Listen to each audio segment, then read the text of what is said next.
Hello and welcome to World Talks on TVP World with me, Ashim Kumar.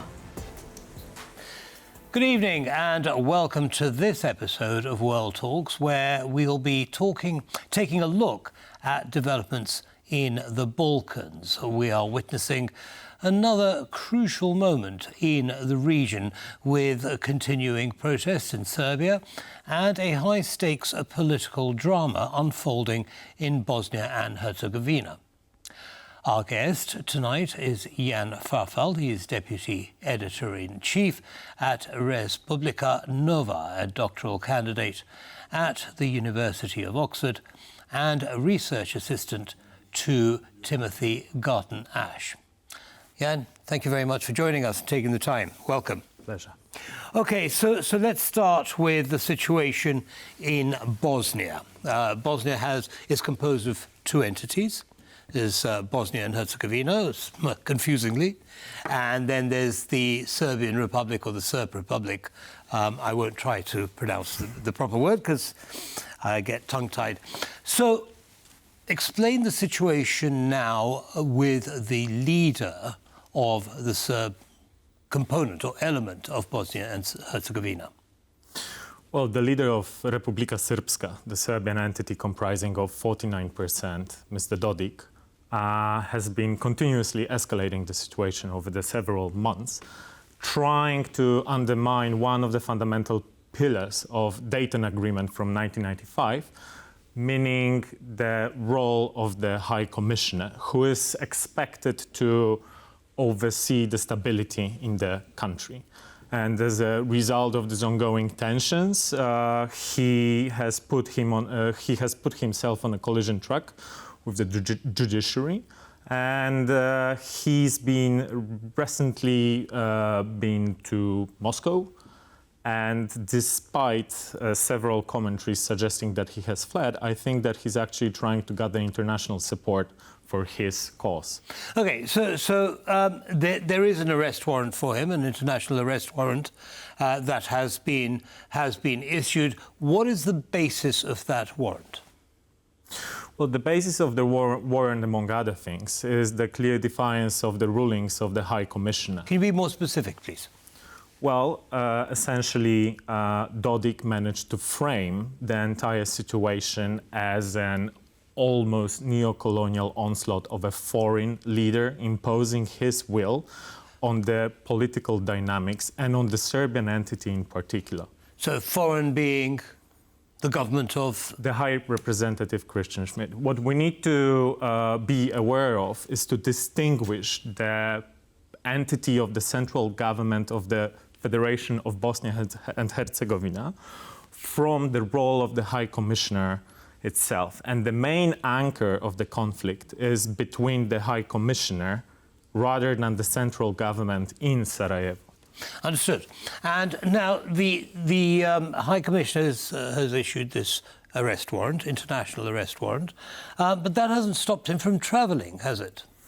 Not at all. He's been to Israel. He received an open support from Viktor Orban, and just recently we learned from the video that he posted that he's in Moscow, and he's trying to gather some foreign political support to increase his backing in the Republika Srpska. What would he like to see happen?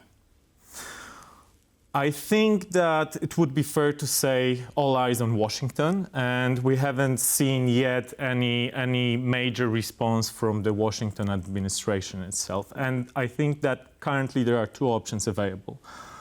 Either the role of the High Commissioner will be reduced, or we're entering a very dangerous and uncharted waters when they will actually try to impose the arrest, the warrant itself, and that would foresee some physical confrontation. Between the forces loyal to Mr. Dodik and those from the commissioner trying to execute the will. And we need to bear in mind that despite what can be read in the news, Mr. Dodik still enjoys a considerable backing both from Serbs in Republika Srpska, but also from Croats in Bosnia, who constitute the third nation of Bosnia and Herzegovina, because they are equally dissatisfied with the role of the High Commission. Okay, so again, we're seeing a splintering, aren't we, of Bosnia, it would seem, in terms of support for Dodik. And we're seeing Dodik basically thumbing his nose at international law, travelling freely. What support does he expect from Putin? Well, he's definitely trying to elevate the stakes and receiving the support from the Russian president, who is highly revered by the Serbian population in Bosnia and Herzegovina, would be a clear mark. Not to mention that Russia has its own nuclear arsenal and is a permanent member of the Security Council, which obviously adds to the rhetoric rather than obviously any kinetic confrontation. So that should not be confused. Understood. Well, it's confusing enough, I think. Now, in terms of the path to EU membership, what does this all mean for membership of Bosnia? Well, despite the fact that Bosnia received a candidate status, I think that any visible prospects of enlargement are currently off the table. And especially with the current escalation, it would just simply unthinkable. OK, now let's zoom out just a little bit in terms of what's happening in Serbia itself. Since November last year, there have been protests on the streets after the collapse of a railway station roof. And people are protesting because they're blaming it on corruption in the government. What has the government response been, and do we see any results from all these protests since November?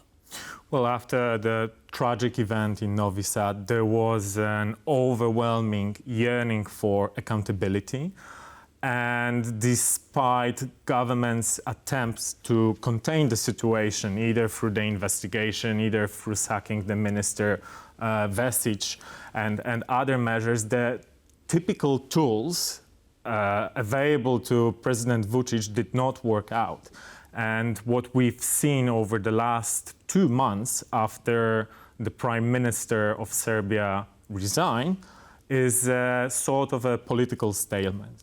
So we know that Vučić is losing public support big time. We know that political opposition in Serbia is completely isolated, and there is little appetite both from Vučić and from the Serbian students for any interim government. That's actually one of the few aspects on which the two sides agree.